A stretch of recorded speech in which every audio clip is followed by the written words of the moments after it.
What is going on there, YouTube, and welcome back to another comic book video.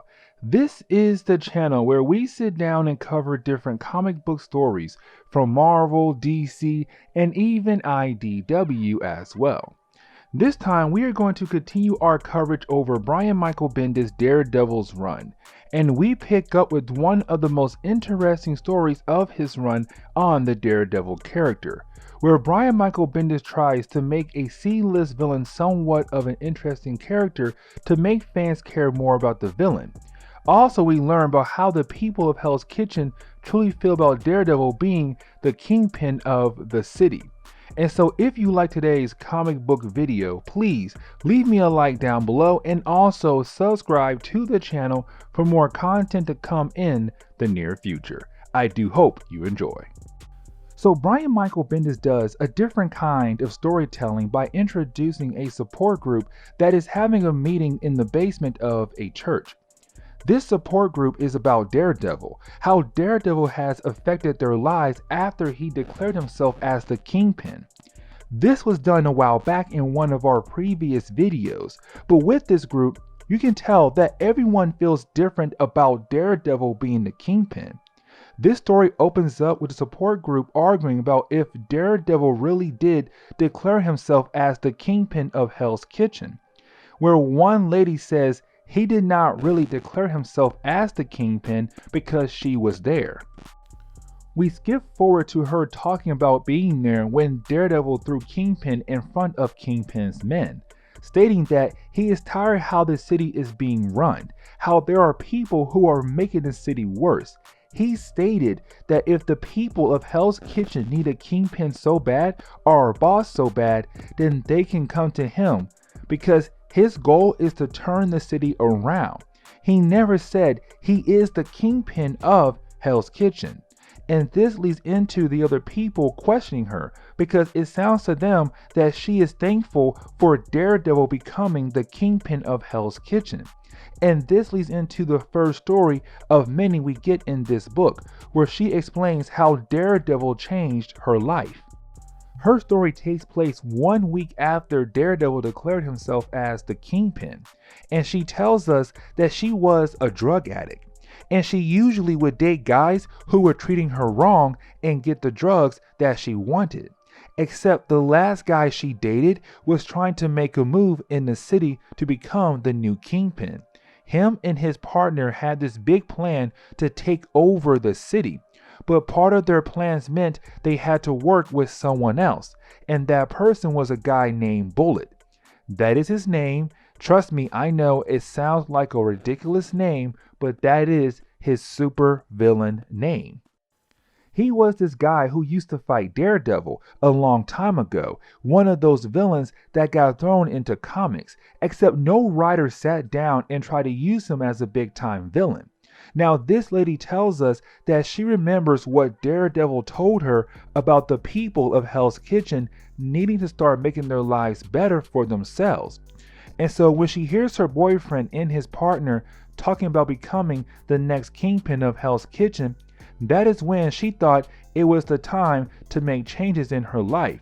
And so she pulls a gun out, planning to shoot everyone, and of course all the other people point their guns at her. And so in actually saving her life by fighting these guys off. Honestly, the next few pages were splash pages of the fight between Daredevil and Bullet. And this is to show again that Bullet is literally a villain no one takes seriously, but after Daredevil comes in and defeats Bullet, that is when you have this blonde lady tell us that at that point she knew she had to turn her life around, especially after Daredevil just saved her life.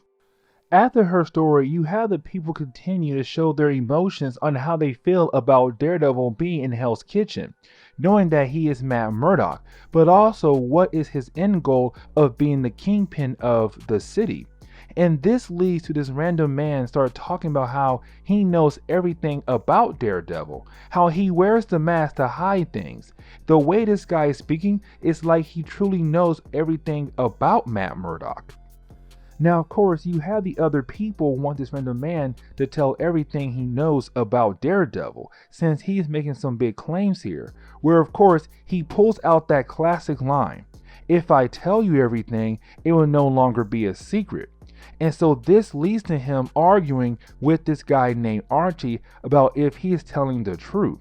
But then you have the mysterious guy say that if the group tells him all of their secrets, then he will tell them the big secret. And so this leads on to Archie begin telling his secret and how it's connected to Daredevil. This is when the story jumps back in time where we see Archie going to visit his father at Rikers Island, which of course is a prison in New York, but his father is locked up there and was just trying to visit his father, except we learn that his father never really liked him, especially can tell right here because his father was hoping that his uncle would come to visit him instead, because his father has a big plan that he is trying to make sure comes together. Except that is when Archie tells his father that his uncle did not want to come. So basically, his uncle backed out of his father's big plan. And so you have the father of Archie tell Archie that he needs to go to this bar and meet with a guy named Gregor, who apparently is working on something big. He needs to go see this guy to pick up something that is very important to the plan. Now, the only reason why Archie is agreeing to help his father with this plan is to finally have his father respect him in a way, and so he agrees to the plan. Now, Archie goes to see this Gregor person, where he comes to find out that his father used to be a big time person in the underworld. Reason why is because his father was the one who bombed Matt Murdock's home. If you guys remember back when the Kingpin found out that Matt Murdock was Daredevil and then had his home blown up, well, this Archie person's father was the one who made the bomb that blew up Matt Murdock's home. Now their goal is to use a new bomb to blow up Foggy Nelson's home this time, which of course Archie agrees to do it. Except that is when we see Archie go home and he sees his son in the bed, which of course begins the process of him thinking about not using a bomb to blow up the home of Foggy Nelson. And then when he is outside, he can see Matt Murdock and Foggy Nelson, which of course leads into him actually changing his mind on using the bomb on Foggy. This leads to the big question though, what did he do with the bomb then? If he did not use the bomb like he was asked to do, what did he do instead? That is when we come to find out that he put the bomb back at Gregor's bar, which of course when Gregor and his friends get back to the bar, the bomb blows up, killing both Gregor and his friend in the explosion. Now chapter 3 starts off with the next member of the support group, which is Jennifer Norton. Now her story is a real mess up one, but this is the lynch point of this whole thing, because you have her explain that she was the wife of a serial killer, and she never knew that her husband was a serial killer, that he always had a job and brings home money. She never had to ask about what his job was because it did not bother her really. Except she tells the group that one day she gets a call that her husband has been arrested for his crimes. And before she can even process what she just heard, her mom calls her because it is all over the news that her husband has been arrested. But this leads into the group asking if there were any signs of her husband being a serial killer. This leads into her talking about the one time she went into the basement to check up on her husband, except when she goes down there, she sees her husband talking to some demonic creature, which of course makes her wonder what in the world is going on. But that was something that was stuck on her mind till this day. And this happened before he got arrested, but she tells the group that ever since that day, she had a feeling that something was wrong with her husband. That is when we learn what her husband's crimes were through another member of the support group, because her husband killed 34 women, and this other member who is now yelling at Jennifer was going to be the next victim of Jennifer's husband's crime. The only reason why she was not killed like the other women is because Daredevil stepped in and saved her life. that he came in, basically fought this man around the city until he was defeated. The big thing to point out is that Jennifer's husband seemed to have powers, which is something Jennifer never spoke about, meaning that she never knew anything about her husband having powers. Now, getting back over to the support group in the present day, we see that the group is becoming more divided now. Well, really, the group is against Jennifer because they don't believe that her husband was talking to some kind of demonic creature, except that is when everyone stops when the last member to speak begins to pull something out of her purse, which is some kind of paper. But on this paper is a picture, and she asks Jennifer if the creature looked like this, which of course everyone stops to see that the same demonic creature that was in Jennifer's story is the same drawing on this paper. And this leads into Jennifer saying that it is the same creature that her husband was talking to, but it leads on to this elderly lady saying that her daughter drew the picture before she killed herself. But before she drew the picture, Daredevil had saved her daughter from a villain named Jester. Now, Jester was just a low-level villain of Daredevil who appeared back in Daredevil Volume 1, number 42 in 1968. But he was just a guy who was robbing banks in a Jester outfit. There was nothing special about him, but this is Brian Michael Bendis kind of making a decent story for the character. But getting back to the main story, we get a couple pages to remind us of something that happened earlier in Brian Michael Bendis' Daredevil run, which was the marriage of Millia Donovan and Matt Murdock, which now at this point, they are divorced. Now at first, this may seem kind of random to show a couple pages of this, but this is going to help tie in Daredevil to the final story in this book.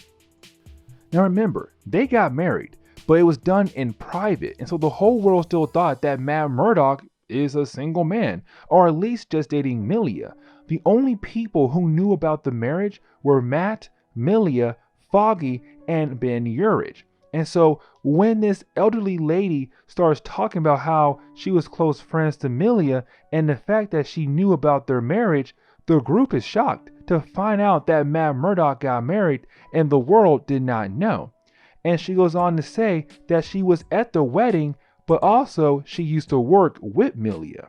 Now, I'm going to skip over a couple pages because we get a small section where this lady has a conversation with Millia about Matt being Daredevil, which honestly is not important. It's just Millia kind of saying yes, Matt Murdock is Daredevil, but not really saying yes. Now you have the group ask the question, what does the marriage of Matt Murdock and Millia Donovan have to do with the fact that her daughter drew the same creepy picture of the demon that was in Jennifer's story? That is when she continues with her story, where she is at work and she gets a call from her daughter, except on the call, she can hear something happening to her daughter, and so she begins to freak out. And Millia overhears this elderly lady freak out, and so she calls up Matt Murdock to go save this elderly lady's daughter. And we know that she was kidnapped by the Jester since we were told that earlier.